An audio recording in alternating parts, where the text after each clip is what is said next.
ဆရာချန်ဒီနှစ်လဲခောက်ဆွဲဈေးကအရင်တိုင်းပဲမလားဒီနှစ်တော့တပွဲကို9မော်တိုးလိုက်ပြီဈေးတိုးတာလား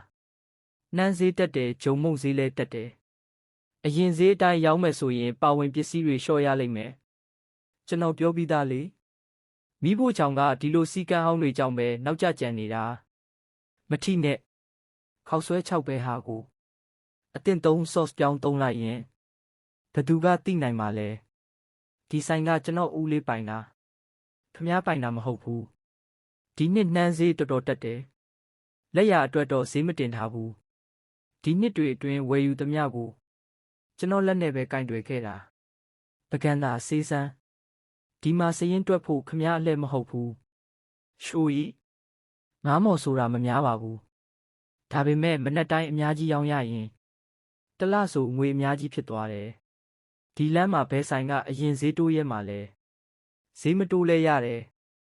ဒါဆို9မော်စီပဲရော့မြတ်မယ်ပါဝင်ပစ္စည်းတွေတော့မပြောင်းနဲ့ပြောရရင်ဆိုင်ပတ်ဆန်နဲ့ခမားရဲ့အယူဆတွေကိုထိန်းထားနေတာပဲဆက်ကိုကျွန်တော်မှပြီးပြီအတင်း3 sauce အတွက်လဲညှိပြီးပြီအားလုံးအစင်တင်ပဲနောက်ဆိုခလုတ်တစ်ချက်နှိပ်လိုက်တာနဲ့အစားအသောက်မြန်မြန်ထွက်မယ်ကုန်ကြစည်လဲတက်တာမယ်လူလဲလျှော့သုံးရမယ်တုတ်ထိုးနည်းနည်းလုတ်တက်ယုံနဲ့ဆိုင်တစ်ဆိုင်လုံးသူ့ကိုပဲအားကိုးနေရတယ်လို့ထင်နေတဲ့သူတွေမလိုတော့ဘူးဆရာရှန်ဒီနေ့ဆိုင်ဖွင့်အောင်မလားဒီနေ့လဲပုံမှန်တိုင်းပဲဒီလက်ရာကိုပဲစောင့်နေတာမနှက်ဖြန်ဆိုခမားကိုလိုချင်မှလိုတော့မှာဒါဆိုလဲကောင်းတာပေါ့တစ်နှစ်3ချလိုက်နောက်ဆိုခောက်ဆွဲကအချိန်နဲ့အလိုလိုကျက်လာမယ် sauce လဲတယောက်စာနှုံးအတိုင်းထွက်လာမယ်ဘသူလုံးလုံးအရသာတူတူပဲလူအင်အားလဲတက်တာတဲ့အရသာလဲတည်ငြိမ်နေမြေပဲ sauce အနံ့ပြင်းလွန်းနေမနက်ခင်းပိုက်ပလာနဲ့စားရင်ဤလွန်းနေစစ်ဆေးချက်အစီရင်ခံစာရှိတယ်ခမားဝေဖန်စရာမလိုဘူးလက်ရဆိုတာရက်နဲ့နဲ့စမ်းကြည့်ရင်ရောဆက်လဲဝယ်ပြီးပြီလေဒီအတိုင်းထားလို့မဖြစ်ဘူးရပါတယ်ကျွန်တော်အိုးကိုတော့မထိနဲ့ပစ္စည်းနှမျိုးဆိုနေရယူတယ်ဒီနေ့ရောင်းပြီးတာနဲ့မနှက်ဖြန်ဆက်နဲ့အကုန်ပြောင်းမယ်မြန်လို့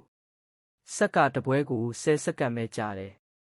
ခောက်ဆွဲကစက္ကန့်နဲ့တိုင်းတာရတာမဟုတ်ဘူးပုံမှန်အတိုင်းပဲဒီအိုးနဲ့ပဲလုပ်မယ်ရှောင်းကြီးကျွန်တော်မြေမနှက်ဖြန်ပြန်လာမယ်နှစ်ပွဲခြံထားပေးပါမနှက်ဖြန်ဆိုကျွန်တော်မရှိတော့ဘူးဟုတ်လားဘယ်သွားမလို့လဲမဆုံးဖြတ်ရသေးဘူးဦးလေးကျိုးစိတ်ချပါ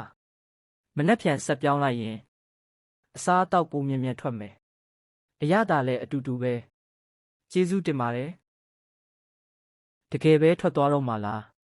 ဖုန်ဖေးကငယ်သေးတယ်စကားပြောတာပြင်းထန်တယ်သူ့ကိုဘာလို့အပြစ်တင်နေတာလဲ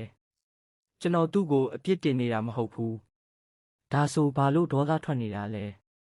ခမားတို့ကဘသူမဆိုလုံနိုင်တယ်လို့ပြောနေတာလေဒါဆိုကျွန်တော်နေရာဖယ်ပေးလိုက်မယ်မနှက်ပြန်လာပြီးကျွန်တော်ကိုတောင်းပန်ရလိမ့်မယ်အဲ့ဒီအချိန်ကျရင်တော့ဒီဈေးနဲ့မရတော့ဘူးအကိုကြီးမိဖို့ချောင်အတွက်လူလိုသေးလားရေကန်ခောက်ဆွဲလုတ်တတ်ပါတယ်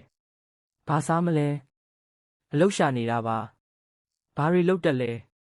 ရေကန်ခောက်ဆွဲလုတ်တတ်ပါတယ်ဒီနားမှာတက်ကြီးရွယ်အိုတွေများတယ်6နာရီကျော်မှလူစီတယ်ကျွန်တော်တော့ပေါက်စီမကုန်သေးဘူးအတစ်ထက်ရောင်းဖို့မရဲဘူးမနက်ခင်းအတွက်ဒဲအိုးလေးငါးသုံးပေးရစီမရောင်းရရင်ရှုံးတာကျွန်တော်တာဝန်ပါ